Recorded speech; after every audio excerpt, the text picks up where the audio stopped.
Hello বন্ধুরা, কেমন আছো সবাই? আশা করছি সবাই অনেক ভালো আছো।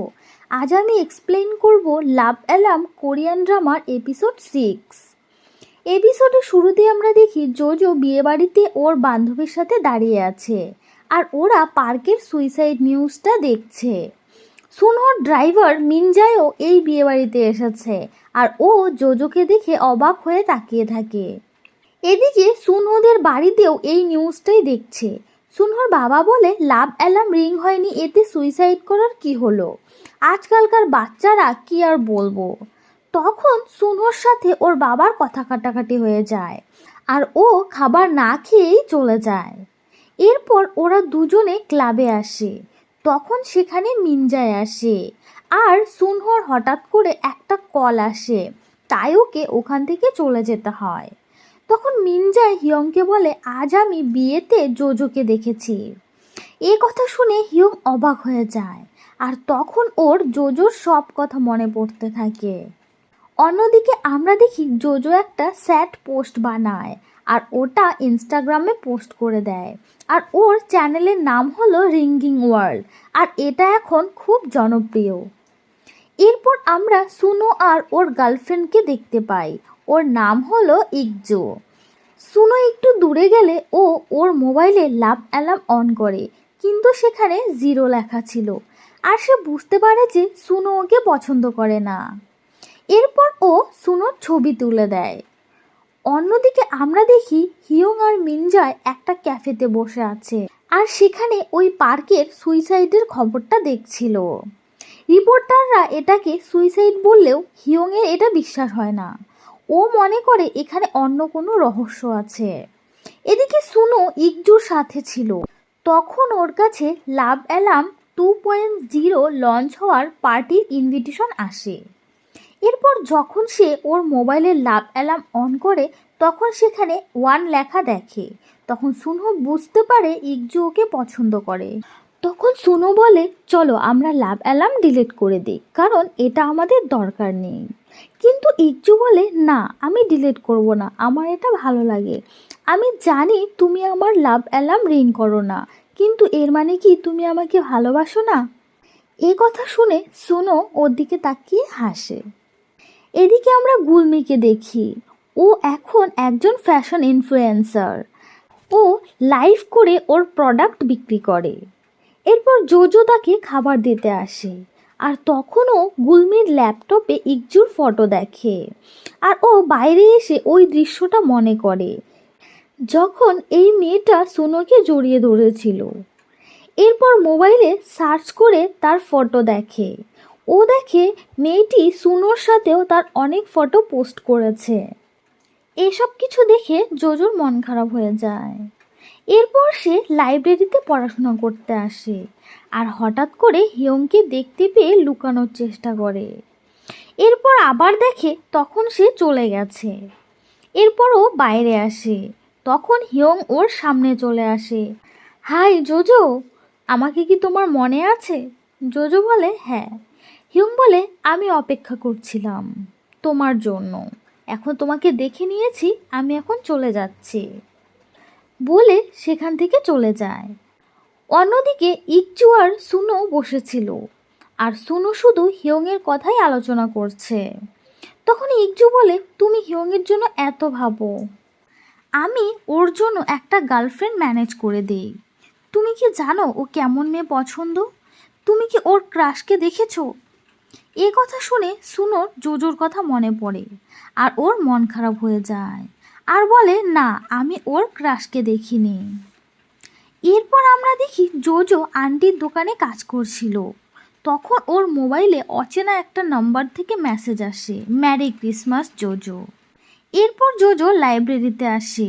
তখন হিয়ং ওকে একটা কফি দেয় আর বলে, আমি তোমাকে ম্যারি ক্রিসমাস মেসেজ করেছিলাম। জোজো বলে, তাহলে ওটা তুমি ছিলে? তুমি কেন এসব করছো? হিয়ং বলে, আমি লাভ অ্যালার্ম ছাড়াই তোমাকে ভালোবাসতে চাই। তুমি সময় নিয়ে ভাবো যে তুমি আমাকে নিয়ে কি ফিল করো বলে সেখান থেকে চলে যায় আর জোজো ওখানে দাঁড়িয়েই ভাবতে থাকে। এদিকে হিয়ং আজ ওর মনের কথা বলতে পেরে খুব খুশি হয়েছিল। এরপর সে বাড়িতে আসলে সুনোর সাথে দেখা হয়। সুনো বলে, তুমি আজ এত রেডি হয়ে লাইব্রেরিতে গিয়েছো? হিয়ং বলে, আমি একটা মেয়েকে ইমপ্রেস করতে চাই। সুনো খুশি হয়ে বলে, কে সেই মেয়ে? আর সুনো ওর চেহারা দেখেই বুঝতে পারে যে এটা জোজো। হিয়ং বলে, তোমার মনে জোজোর জন্য এখনও ফিলিংস আছে? ও বলে, না। হিয়ং বলে, আমি এখনও ওকে ভালোবাসি। সুনো বলে, ও আমার সঙ্গে কি করেছে এটা জানার পরেও তুমি ওর সাথে সম্পর্কে যেতে চাও? বলে সেখান থেকে চলে যায়। এরপর সে প্রচণ্ড রেগে গাড়ি নিয়ে বের হয় আর অতীতের সব কথা মনে পড়ে। সেদিন জোজো সুনোর লাভ অ্যালার্ম রিং করেনি। সুনোর মোবাইলে 0 লেখা ছিল। জোজো বলে, আমি তোমাকে ভালোবাসি না। সুনো বলে, আমি তোমাকে খুব ভালোবাসি। তখনই ইকজু কল করে আর সুনোকে আসতে বলে। এর পরদিন জোজো লাইব্রেরিতে বসে শুধু হিয়ংয়ের কথাই ভাবছে আর সে কিছুটা ফ্রেশ ফিল করার জন্য একটু বাইরে আসে। আর তখনই ওর মোবাইলে লাভ অ্যালার্ম রিং করে ওঠে আর সেখানে 1 লেখা ছিল। জোজো এদিক ওদিক দেখতে থাকে। তখনই সামনে থেকে সুনো আসে। জোজো ওকে দেখে অবাক হয়ে যায়। সুনো ওকে বলে, হিয়ংয়ের থেকে দূরে থাকো, আমি ওকে ওই কষ্টে দেখতে পারবো না যেটা আমি পেয়েছি। জোজো বলে, আমি কি করেছি? সুনো বলে, তুমি আমাকে ছেড়ে দিয়েছিলে, তুমি কেন আমার সাথে এরকমটা করলে? জোজো ওকে কিছু বলতে চায় কিন্তু চুপ হয়ে যায়। সুনো বলে, আমি তোমাকে অনেক বোঝার চেষ্টা করেছি যে তুমি কেন আমাকে ছেড়ে দিয়েছো। জোজো বলে, সরি। সুনো বলে, সরি বলো না, কিন্তু তুমি হিয়ংয়ের থেকে দূরে থাকো। বলে সেখান থেকে চলে যায়। আর জোজো ওখানে দাঁড়িয়েই কান্না করতে থাকে। আর জোজো ওর অতীতের কথা মনে করে, 4 বছর আগের কথা। সেদিন সুনোদের বাড়ি থেকে বেরিয়ে এসে ও বাস স্টপে বসেছিল। তখন সুনোর সাথে কাটানো সব সময়গুলো তার মনে পড়তে থাকে। সেদিন জেজু আইল্যান্ডে আগুন লাগার পর জোজো অদ্ভুত ব্যবহার করছিল। তখন টিচার আর বাকি সবাই বলা বলি করছিল যে জোজোর জন্যই আজ সুনোর অ্যাক্সিডেন্ট হয়েছে। আগুন দেখে জোজো ভয় পেয়ে অদ্ভুত ব্যবহার করছিল আর তাই সে সুনোকে নিয়ে গিয়েছিল সময় কাটাতে, আর এজন্যই ওদের অ্যাক্সিডেন্ট হয়েছে। এসব কথা মনে করে জোজোর মন খুব খারাপ হয়ে যায় আর বলে, আমি কি না করেছি তোমাকে ফিরে পাওয়ার জন্য, কিন্তু আমি তোমাকে হারাতে পারবো না। এরপর ও দুগ্গুর মেসেজটা অন করে আর ওই শিল্ডের উপর ক্লিক করে দেয়। এর ফলে ও সুনহোর লাভ অ্যালার্ম আর কখনোই রিং করবে না। তখন সেখানে হিয়ং আসে আর ওকে কফি দেয় আর বলে, সরি, আমি তোমাদের সত্যিই দেখা করাতে চেয়েছিলাম। জোজো বলে, কোনো ব্যাপার না। এরপর সে বাসে উঠে চলে যায়। সে ওর দোকানে এসে পৌঁছায়। জোজোর বস ওকে কাজ থেকে বের করে দেয়। জোজো রুমে গিয়ে ওর জিনিসপত্রগুলো গুছিয়ে নেয়। তখন ওর মনে পড়ে এখানে বসে ও আর সুনো অনেক গল্প করেছিল। এরপর ও যখন বের হয় তখন সামনে সুনোকে দেখতে পায়। ও ওকে দেখে হাসে। জোজো ওর গালে টাচ করে আর বলে, এটা সত্যিই তুমি? সুনো বলে, সরি, আমি এতদিন তোমার সঙ্গে কোনো যোগাযোগ করতে পারিনি, কিন্তু এখন থেকে আমি রোজ স্কুলে আসতে পারবো, আমি এখন পুরোপুরি সুস্থ। জোজো বলে, তুমি এখনো দুর্বল আছো, যাও বাড়িতে গিয়ে রেস্ট করো। এরপর সুনো বলে, ঠিক আছে, আমি তোমাকে তাহলে কল করব। এরপর জোজো চলে যেতে থাকে। যাওয়ার সময় ও বারবার ওকে ঘুরে ঘুরে দেখছিল। এরপর যখন একটু দূরে যায় তখন জোরে চিৎকার করে বলে, সুনো, আই লাভ ইউ। সুনো প্রচণ্ড খুশি হয়ে ওকে বাই বলে চলে যায়। জোজো মনে মনে বলে, আমি তোমাকে ছেড়ে দিচ্ছি, তার মানে এটা না যে আমি তোমাকে ভালোবাসি না। আসলে আমার এই অভিশপ্ত জীবনের সাথে তোমাকে জড়াতে চাই না।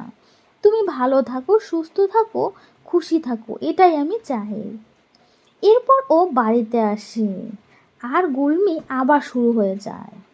ও বলে, তুমি কি সুনোকে বলেছো যে তোমার মা বাবা তোমাকে মারতে চাইছিল? জোজো বলে, এসব কথা আবার তুলছো তুমি, প্লিজ বন্ধ করো। গুলমি বলে, 1000 বার বলবো, তুমি কে আমাকে বলার যে আমি কি করব না করব? জোজো ওখান থেকে আন্টির দোকানে চলে আসে। ওর আন্টি ওকে কাজ বলে দিয়ে ওখান থেকে চলে যায়। এরপর জোজো ওর সব কাজ কমপ্লিট করে। আর এক সময় ও নিচে বসে খুব কান্না করতে থাকে। ও সুনোকে খুব ভালোবাসে, সুনো ওকে প্রচণ্ড ভালোবাসে। কিন্তু এখন পরিস্থিতিটা এমন যে সুনোর কথা ভেবেই ওর জীবন থেকে সরে যেতে চাইছে। আমি আঘাত পেলে আমার ক্ষতস্থানে এখন আর কেউ মলম লাগিয়ে দেবে না, এসব কথা ভেবেই সে প্রচণ্ড কান্না করতে থাকে। অন্যদিকে আমরা দেখি দুগ্গু ওর লাভ অ্যালার্মের কম্পিউটারটা বন্ধ করে দেয় আর মোবাইলে গুলমির ফটো দেখে ডিলিট করে দেয়। এরপর জানালার উপর গিয়ে বসে আর ঝাঁপ মেরে দেয়।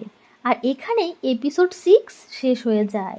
পরের এপিসোডগুলি দেখার জন্য অবশ্যই চ্যানেলটি সাবস্ক্রাইব করে রাখো। Thank you.